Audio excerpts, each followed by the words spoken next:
Hello everyone, आपके अपने channel deep preparation में स्वागत है।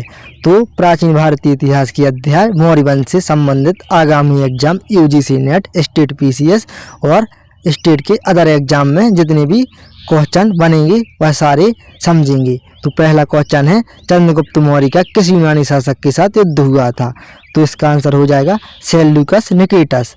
तो चंद्रगुप्त मौर्य और सेल्यूकस निकेटस के बीच 305 ईसा पूर्व में सिंधु नदी के किनारे यह युद्ध हुआ था। चंद्रगुप्त मौर्य और सेल्यूकस निकेटस के बीच संधि हुई थी। इस संधि के अनुसार सेल्यूकस निकेटस ने अपनी पुत्री हेलेना का विवाह चंद्रगुप्त मौर्य से कर दिया था और सेल्यूकस निकेटस ने काबुल और कंधार का क्षेत्र चंद्रगुप्त मौर्य को उपहार में दिया था और चंद्रगुप्त मौर्य ने उपहार अनुसार 500 हाथी सेल्यूकस निकेटस को प्रदान किए थे। इस प्रकार से यह संधि हुई थी। इसके बाद सेकंड क्वेश्चन है, 261 ईसा पूर्व सम्राट अशोक ने किस राज्य पर विशाल विजय प्राप्त की थी? तो इसका आंसर हो जाएगा मगध पर विजय।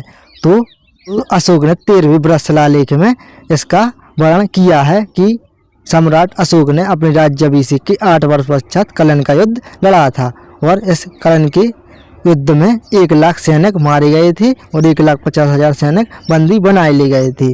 तो इस युद्ध में भीषण नरसंहार के बाद सम्राट अशोक ने युद्ध हमेशा के लिए बंद कर दिया और धम्म विजय की नीति अपनाई थी और बौद्ध धर्म को ग्रहण कर लिया था। और 13वें बृहत शिलालेख में अशोक का नाम प्रियदर्शी मिलता है। इस प्रकार से अशोक ने धर्म विजय की नीति अपनाई थी। इसके बाद नेक्स्ट क्वेश्चन है, चंद्रगुप्त मौर्य के प्रधानमंत्री कौन थे? विष्णुगुप्त, मेगस्थनीज, राधागुप्त, सुसीम। तो इसका आंसर हो जाएगा चाणक्य, जिनका वास्तविक नाम विष्णुगुप्त था।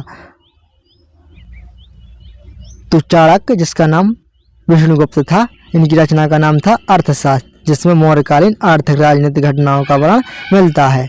तो अर्थशास्त्र 15 खंड और 180 उपखंडों में विभाजित है। तो चंद्रगुप्त मौर्य जिन्होंने नंद वंश का चाणक्य की सहायता से पतन किया था और मौर्य वंश की स्थापना 222 ईसा पूर्व में की थी। तो चाणक्य, चंद्रगुप्त मौर्य और बिंदुसार के प्रधानमंत्री रहे हैं। इसके बाद नेक्स्ट क्वेश्चन, अशोक के अधिकांश शिलालेखों की लिपि थी ब्राह्मी लिपि, खरोष्टी लिपि, देवनागरी लिपि, आर्मेयिक लिपि। तो इसका आंसर हो जाएगा अधिकांश शिलालेखों की लिपि थी ब्राह्मी लिपि। तो अशोक के अभिलेखों को सबसे पहले 1837 में जेम्स प्रिंसेस द्वारा पढ़ा गया था। तो अधिकांश शिलालेख जो कि ब्राह्मी लिपि में थे और कुछ शिलालेख खरोष्टी और आर्माइक लिपि में भी मिलते हैं। तो अशोक के बृहत शिलालेखों की संख्या 13 है और स्तंभ लेख की संख्या 7 है और अधिकांश शिलालेख सड़क के किनारे प्राप्त हुए हैं। तो इसका भी कारण था कि जो भी नया व्यक्ति उसके राज्य से गुजरता था तो वह उसकी प्रजावत्सल का अनुमान लगा सकता था। इसके बाद नेक्स्ट है, मौर्य वंश की स्थापना कब हुई थी? 326 ईसा पूर्व, 323 ईसा पूर्व, 322 ईसा पूर्व, 361 ईसा पूर्व। तो इसका आंसर हो जाएगा 322 ईसा पूर्व। तो मौर्य वंश की स्थापना किसने की थी? चंद्रगुप्त मौर्य ने। कब? 322 ईसा पूर्व। और इससे पहले कौन था? नंद वंश। तो नंद वंश का पतन करके चंद्रगुप्त मौर्य ने मौर्य वंश की स्थापना की थी और चंद्रगुप्त मौर्य का शासनकाल 322 ईसा पूर्व से 398 ईसा पूर्व रहा है और 398 ईसा पूर्व में श्रवण बेलगोला में चंद्रगुप्त मौर्य की मृत्यु हो जाती है। इसके बाद नेक्स्ट क्वेश्चन है, यूनानी शासक सेल्यूकस निकेटस ने अपना राजदूत मेगस्थनीज को किसके दरबार में भेजा था?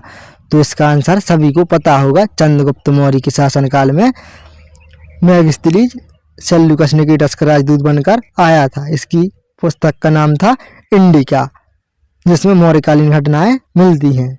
इसकी नेक्स्ट क्वेश्चन है, मौर्य वंश का अंतिम शासक कौन था? तो इसका आंसर हो जाएगा बृहदत्त। तो मौर्य वंश के अंतिम शासक थे बृहदत्त। इसके बाद अगला क्वेश्चन है, सम्राट अशोक के समकालीन बौद्ध संगति का आयोजन किया गया था। तो कौन से नंबर की बौद्ध संगति का आयोजन किया गया था? प्रथम, द्वितीय, तृतीय और चतुर्थ। तो इसका आंसर हो जाएगा तृतीय बौद्ध संगति का आयोजन सम्राट अशोक के शासनकाल में किया गया था। और कब? 251 ईसा पूर्व। स्थान पाटलिपुत्र। इसके अध्यक्ष थे मोगली पुत्र और प्रथम बौद्ध संगति का आयोजन 483 ईसा पूर्व में राजगृह में किया गया था। और शासक थे अजातशत्रु। द्वितीय बुद्ध संगति का आयोजन 383 ईसा पूर्व और इसके शासक थे कालाशोक। और चतुर्थ बुद्ध संगति का आयोजन 72 ईस्वी में कुंडलवन कश्मीर में कनिष्क के शासनकाल में हुई थी। तृतीय बुद्ध संगति सम्राट अशोक के शासनकाल में पाटलिपुत्र में आयोजित की गई थी। इस प्रकार से 4 बुद्ध संगति का आयोजन किया गया था। नेक्स्ट क्वेश्चन है, यूनानी शासक सेल्यूकस निकेटस के उत्तराधिकारी एक्टिवकस ने डायमेकस राजदूत किसके दरबार में भेजा था? तो यह महत्वपूर्ण क्वेश्चन है। तो इसका आंसर हो जाएगा बिंदुसार। तो बिंदुसार कौन थे? चंद्रगुप्त मौर्य के पुत्र थे और सम्राट अशोक के पिता थे। तो बिंदुसार के शासनकाल में डायमेकस राजदूत यूनान का आया था। इसे भेजा था एंटियोकस जो कि यूनान के राजा थे।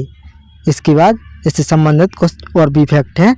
तो इसका वर्णन किसने किया है? स्ट्रैबो ने किया है कि डायमेकस राजदूत यूनान का राजदूत आया था। और प्लेनी के अनुसार मिस्र के राजा फिलिडेम्पस ने भी डायनोसस नामक राजदूत बिंदुसार के शासनकाल में भेजा था। तो बिंदुसार के शासनकाल में डायमेकस और डायनोसस 2 राजदूत यूनान और मिस्र से आए थे। इसके बाद नेक्स्ट क्वेश्चन है, चंद्रगुप्त मौर्य ने अपने शासन के अंतिम दिनों में कौन सा धर्म अपना लिया था? बौद्ध धर्म, जैन धर्म, सनातन धर्म, ईसाई धर्म। तो इसका आंसर हो जाएगा जैन धर्म। इससे पहले चंद्रगुप्त मौर्य का धर्म था सनातन धर्म। उसके बाद जीवन के अंतिम दिनों में इसने जैन धर्म अपना लिया था। तो इसका वर्णन भद्रबाहु ने किया है। तो भद्रबाहु के अनुसार चंद्रगुप्त मौर्य ने जीवन के अंतिम दिनों में श्रवणबेलगोला में चला गया था और वहाँ जैन धर्म अपना लिया था। और 398 ईसा पूर्व में श्रवणबेलगोला में चंद्रगुप्त मौर्य की मृत्यु हो गई थी।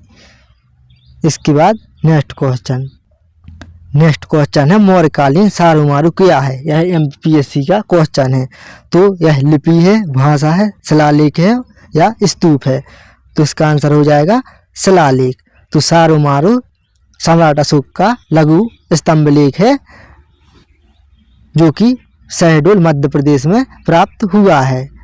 इसी प्रकार की और क्लास के लिए हमारे चैनल को सब्सक्राइब करें और वीडियो को लाइक शेयर जरूर करें। Thank you so much.